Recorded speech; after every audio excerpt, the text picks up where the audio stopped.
Hey guys, so I'm back and I'm going to continue reading on resistance to evil by force and maybe doing a little discussion about the chapter. So we've read the first three chapters together. Well, let's try chapter 4. This one's called. Oh, sorry about that. Okay, so chapter 4 on inducement and violence. Before turning to the final formulation of the complex issue of resistance to evil by force, it is necessary to make a few more endeavors clearing the way. So, first of all, it is necessary to find out what coercion is and what violence is. Are they the same thing, or is there a fundamental difference between the two? And if there is, then what is it? All right, guess we're going to find out what those differences are. In order to resolve this essential question so thoroughly, confused by sentimental moralists, and also suffering from a lack of appropriate words in the language, we must first turn to general, generic terms which can be conditionally designated as forms of delivery, strictly speaking, imposing the application of inducements on a human being. It is necessary to call such delivery the imposing of a will on the internal or external structure of the person, which does not appeal to the spiritual vision and submission to love of the targeted soul directly, but tries to compel it or to stop its activity. It is clear that if a preliminary appeal to the spiritual vision is accomplished and brings about in the soul a state of clarity, then a free conviction will arise, and then the acting effect of this willpower will be organically free, not induced. And in the same way, if a preliminary appeal to a submission to love causes a state of love in the soul, then consent and unity will arise, and then again the acting effect of the willpower will be organically free, not induced. Such an imposition of will on human life can be carried out within the confines of an individual being. A person can induce himself, but it can also occur within the communication of two or many people. People can induce each other. Every inducement is either self-inducement or the inducement of others. Further, this inducement can be expressed in terms of its impact on motives of behavior, but can also be expressed in direct impact on the human body. According to this, it is necessary to distinguish between a mental inducement and a physical inducement, and both self-inducement and the inducement of others can have both a mental and a physical character. Thus, a man who is mentally tired, or half asleep, or overcoming a recalcitrant, I don't think I've ever, yeah, typical American, can't read English. So, a recalcitrant attitude and imagination. Okay, let's go back a little bit. Thus, a man who is mentally tired, or half asleep, or overcoming a recalcitrant attitude and imagination, or engaging in unloved mental work, or assimilating something mechanically, can also extract himself and the center of his well-being from involuntary entailments, the overwhelming elements of laziness, sleep, or pleasure, to move the center into the appropriately intensified energy of the spirit, and subject his mental faculties to a defining inducement. A person can internally induce himself, pressuring himself in the effort and even subordinating himself to compulsion. Such a state of mental self-inducement can be described by the term self-compulsion. Similarly, physical inducement is possible, which is usually associated with the mental. Such, for example, are all kinds of physical labor performed without a direct infatuation for, or at least an attraction to the work, as well as that carried out by the weary, many types of bodily medical treatment may come under this healing in the cases of an agonizing operation, for example. And such are all the ascetic exercises associated with bodily suffering, which are not accompanied by ecstasy. In these cases, the person is strengthened mentally in order to forcefully evoke certain bodily states. Active order or passive order, a person can, in fact, not just mentally urge himself, but also coerce himself into a bodily achievement and refuse to perform certain common actions. Such a state can be designated by the term self-coercion. Inducing others is also possible in the mental and physical order. With a properly deep and broad understanding, every order and prohibition that does not directly appeal to clarity and love, but refers to the volitional energy of the spirit, any reinforcing order of mental isolation, and any threat are forms of mental compulsion. The essence of this compulsion is the psychic pressure on the will of man, and this pressure should induce his own will to a pressure.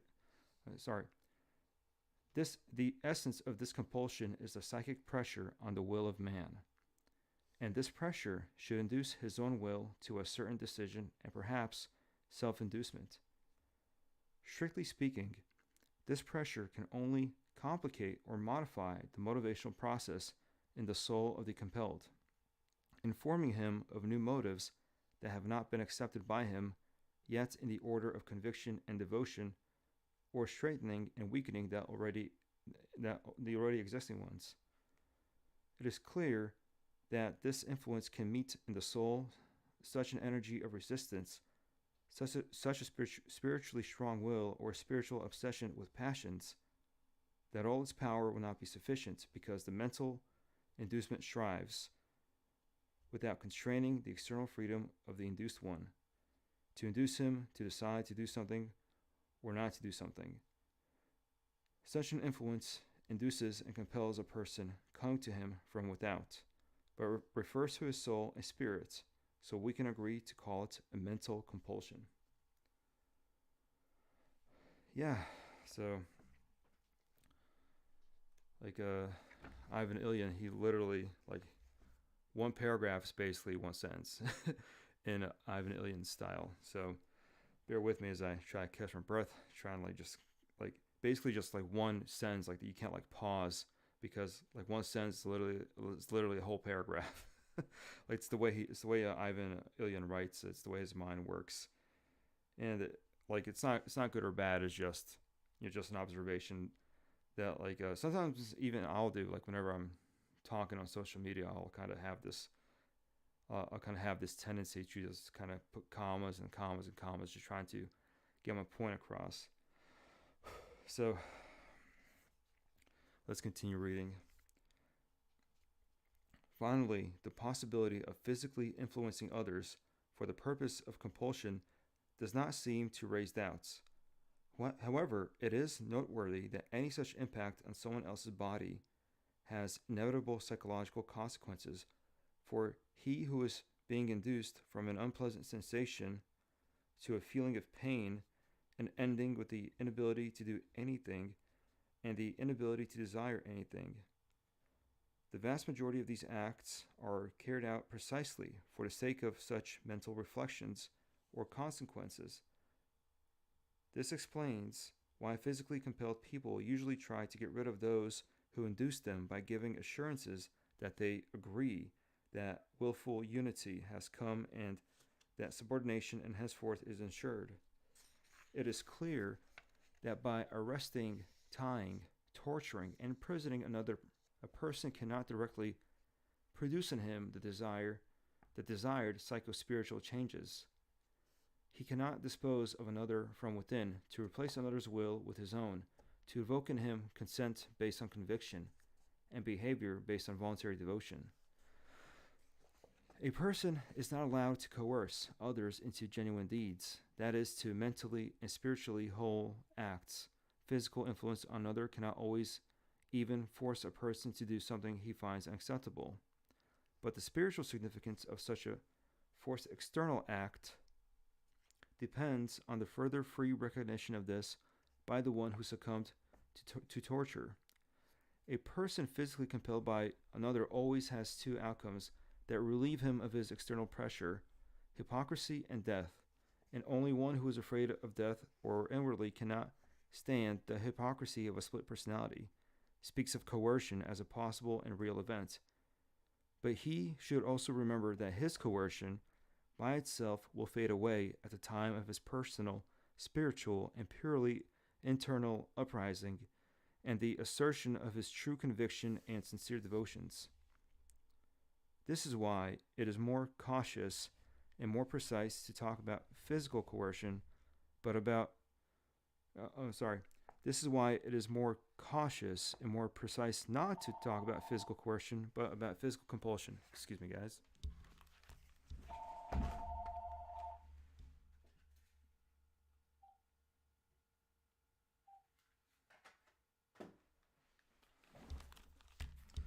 I apologize for that interruption. So, this is why it is more cautious and more precise not to talk about physical coercion, but about physical compulsion. It is clear, finally, that a physical admonition can be directed at someone else's inaction or action.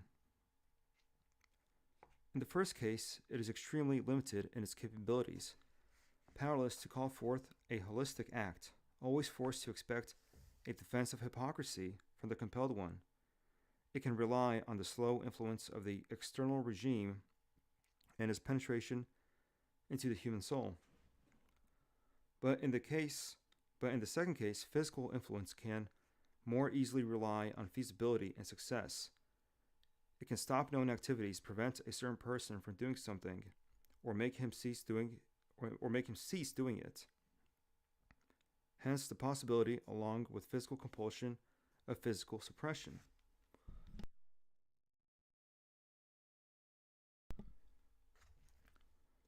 These are the main types of general inducement: self-compulsion, self-coercion, mental compulsion, physical compulsion, and physical suppression. And it would be a profound spiritual mistake to equate such inducement with violence and give central importance to this last term. The very word violence already hides a negative assessment. Violence is an arbitrary act, unreasonable, outrageous. A violent one is a person transgressing the limits of the permissible, attacking, victimizing the oppressor and the villain. Against violence we should protest. It must be fought. In any case, a person who has been subjected to violence is offended, oppressed, and deserving of sympathy and help. One application of this value-infused and effectively colored term causes negative tension in the soul and prejudices the question under investigation in that negative sense. To prove the permissibility or legitimacy of violence means to prove the permissibility of the impermissible or the legitimacy of the illegitimate. Whether effectively, spiritually, and logically proven or not, to make such claims immediately turns out to be emotionally unacceptable and vitally conscientious. The wrong term splits the soul and obscures its clarity. That is why it will be advisable to reserve the term violence for referring to all cases of reprehensible inducement coming from an evil soul or a spiteful direction, and to establish other terms to denote a non-objectionable inducement originating from a benevolent soul or compelling towards good. And therefore, example, the concept of self-inducement will be subject, on the one hand, to the concepts of self-compulsion and self-coercion, and on the other hand, the corresponding types of mental, physical self-abuse, and further on, the one hand, the notion of external inducement will be subject to the concepts of mental compulsion, physical compulsion, and suppression, and on the other, corresponding types of mental and physical violence against others. And only then, through the clarified terminology, for the first time, will be revealed the very problem of unreasonable inducement and its varieties. So just a quick break right here. So I kind of noticed that, like, basically going back to this paragraph where he's talking about the word violence by itself just having this negative assessment. And, like, it's always, like, if you use violence, like, there's always the villain, there's always the oppressed person, like, basically the oppressor, he's the villain. And against violence we should protest. It must be fought. In any case, a person who has been subjected to violence is offended, oppressed, and deserving our sympathy. And so, right here, to prove the permissibility or legitimacy of violence means to prove illegitimate. Means to prove the permissibility of the impermissible. Excuse me, guys. To prove the permissibility or legitimacy of violence means to prove the permissibility of the impermissible or the legitimacy of the illegitimate. So you could watch the you guys could watch the news and basically watch Piers Morgan, how he condemns like the invasion of Ukraine, or just any mainstream news outlet, right? So whenever one side is planning to invade another side, it's automatically like, oh, it's just immoral to just take over. Well, like since like World War II, we've had this, like, I would say maybe even World War One. Just going back to the 20th century, like we kind of have this attitude that if one side tries to take over another side, and it's automatically the one side doing the takeover first, like the one that crosses the border first, that side is automatically just written off as the bad guy. Like since the 20th century, any form of invasion, like it's always viewed as like this negative thing, as, oh, you're invading another country, you're automatically just a bad guy. And you could be. You probably are a bad guy. But at the same time, you're probably not. It's more like a preemptive strike. And let's check the super chat. Someone's saying something. Your mic is low or you're too quiet. Okay.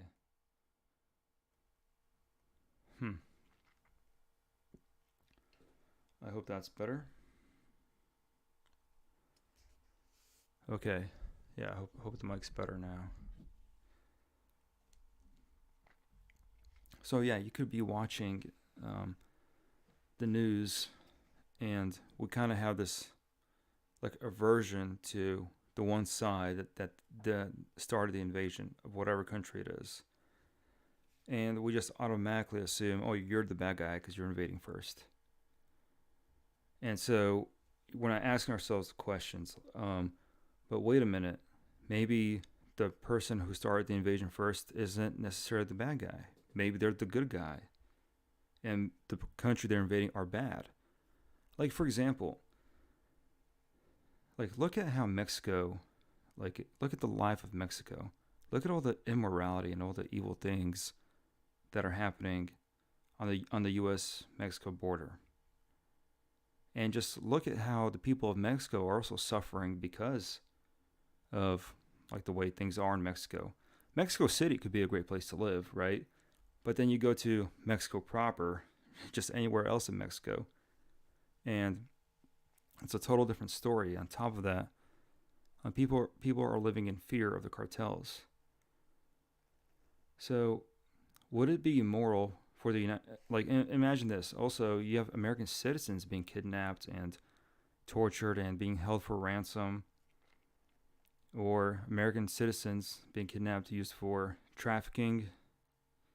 Like, imagine all this stuff. Like basically, it's like it's a fact. And what if one day our leaders say, you know what, enough is enough.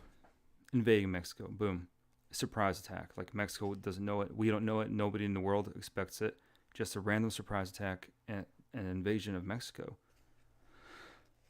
Well, people would say, some people would say, "Oh, this is an unprovoked attack. We should be better than this. How could we do this?"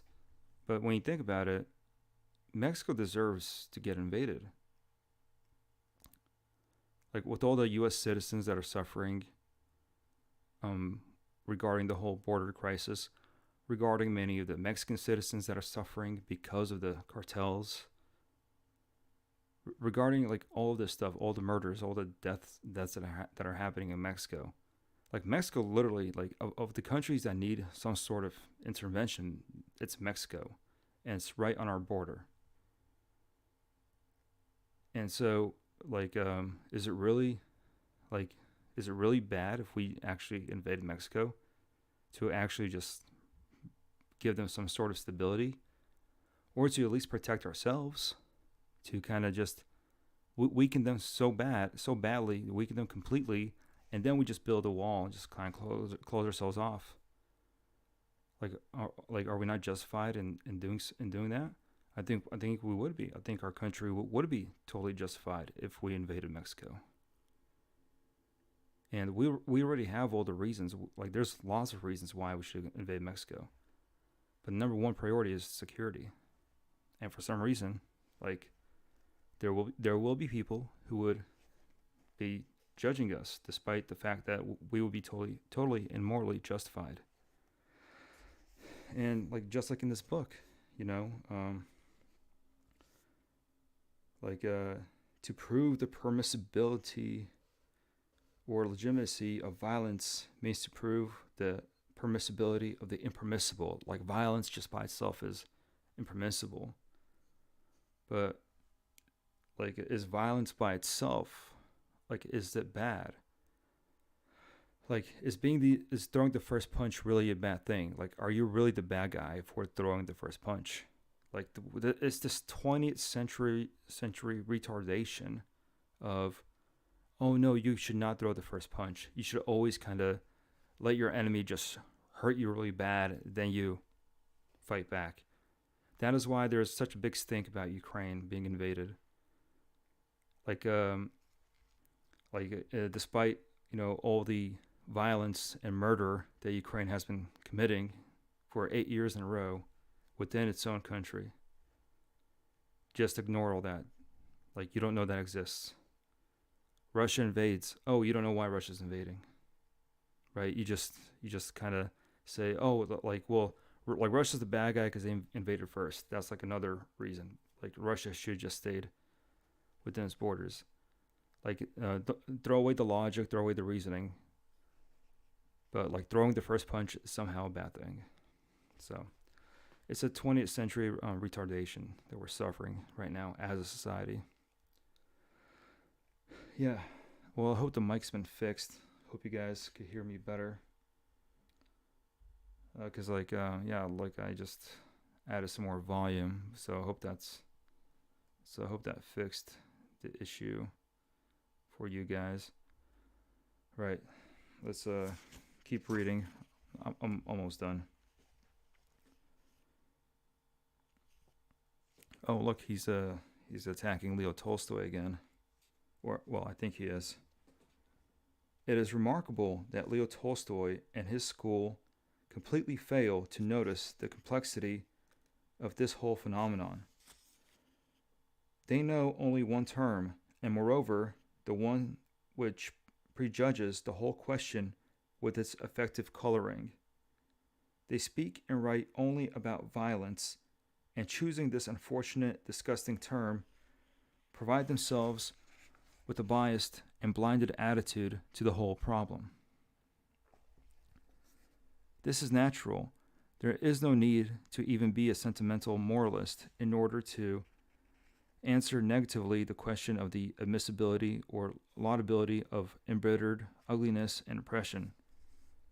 However, the uniqueness of this chosen term conceals behind it a much deeper error.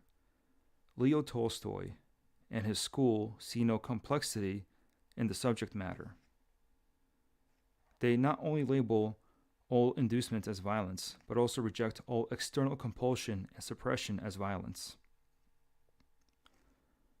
Generally speaking, the terms violence and evil are used by them synonymously, to such an extent that the very problem of non-resistance to evil by violence is sometimes formulated as a problem of non-resistance to evil with evil, or returning evil for evil. This is why violence is sometimes equated with Satan, and it's used to describe as the way of the devil. It is clear that the appeal of this satanic evil is forbidden, once and for all and without exceptions. So it is better to die or to be killed than to use violence. Moreover, one of these moralists tries to establish that those who are victorious by force are always and invariably wrong, for truth and God are always with the vanquished.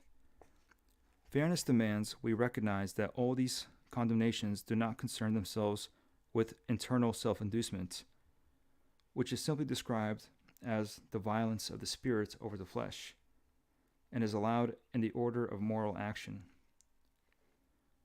However, outside of my body, the permissibility of inducements is also limited.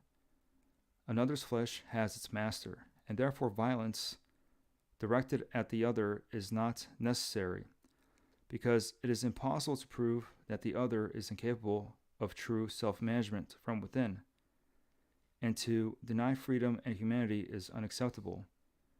Therefore, any going beyond the bounds of one's own being is recognized as unjustified advantage, not as a result of necessity, but an invasion of God's domain, a sacrilegious replacement of the will of God as allegedly insufficient, and one which reveals in the soul of the assailant the direct denial of God. We must give others ourselves and completely cease the external struggle against evil, as unnatural and unfruitful. It is necessary to stop arranging the life of other people and to understand that no matter who commits violence and to what end it is done, it will still be evil without any exceptions.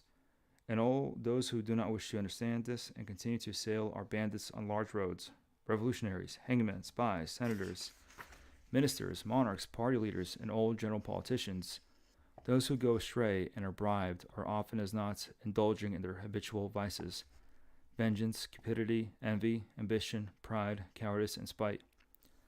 Thus, in the whole sphere of conscious inducements, Tolstoy and his adherents see only self-coercion, violence over one's body, and physical violence against others. The first they approve, the second they certainly reject. However, they clearly refer to the physical compulsion of others and suppression in the sphere of repudiated violence, and apparently without acknowledging the possibility of mental compulsion and mental violence towards others. They reject everything at once as unnecessary, evil, and godless interference in the lives of others. Okay, that was the end of chapter 4. So I'd say I started to enjoy it more towards the end of this chapter. As I was referring to earlier, like basically we kind of have this 20th century retarded view about throwing the first punch automatically just makes you bad. You could be bad. Again, if you're just a random aggressor and you're doing something for the sake of aggression, then yeah, you are bad. But sometimes you kind of have to just be the first one to like actually throw the first punch to prevent another evil from happening. And then he goes on, he's basically criticizing the Tolstoy school of thought, where like any form of violence is bad, even self-defense basically. And so like they say, don't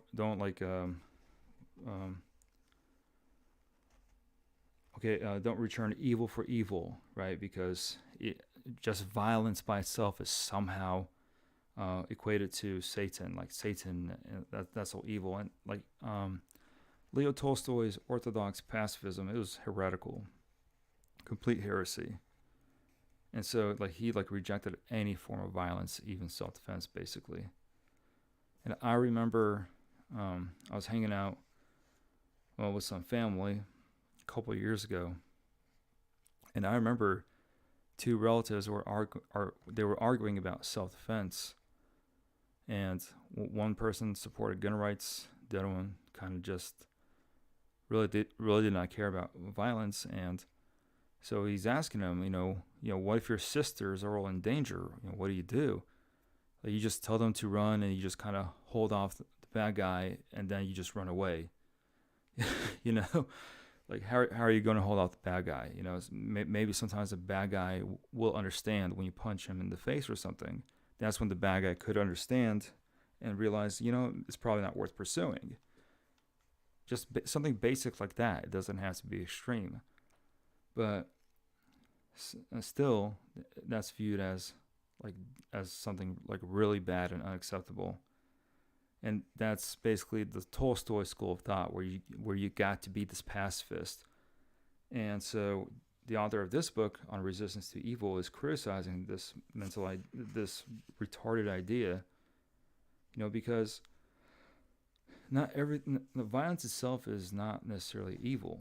Like, it just depends on when it's used and what it's used for. And that's basically like what I got out of this whole chapter, is at the end of the day, the Tolstoy school of thought of pacifism is not healthy for your mental state. And I'm not going to read chapter 5. It's called Mental Compulsion. So it's probably going to get more into the psyche, or probably more to the spiritual state of violence, probably. So that was chapter 4. I will admit, the first half of the chapter was kind of boring, but it was kind of necessary at the same time. A lot of boring stuff is necessary for our mental state, for our minds to basically, for our minds to be, for our minds to kind of be more well learned. And it's very good for us to read books and learn. And I will I will eventually get back to Kingdom of the Slavs, and I'll try to interpret some of the first chapter. And as I mentioned in in one of my older videos, that it is kind of harder to translate something from like an old style of Russian compared to like modern Russian. And so, like, when I'm reading Kingdom of the Slavs, and I'm already having some sort of trouble just going through the first chapter, because like that the first half of the book, they kind of kept it for some reason. The publishers decided to just keep the original the original copy of the 1722 edition, like in the first part of the book, and then the second book, it's like in modern Russian apparently. But yeah, so that's like kind of my other project. I'm trying to kind of introduce you guys to some more alternative Slavic history, and so I hopefully I'll be able to get to that. And then so the next time I read Resistance to Evil by Force, I'll be reading chapter 5. And if you guys just want to support the channel, just donate. The links are in the description. There's the merch store, there's the donation store, Streamlabs, and there are no super chats from any donors. I don't see any super chats from donors, so but still, just go to Streamlabs if you guys just want to donate, help the channel grow, and hopefully I could get better mics. Like, this mic is not bad, actually, it's pretty new, but yeah, maybe I definitely need a better studio,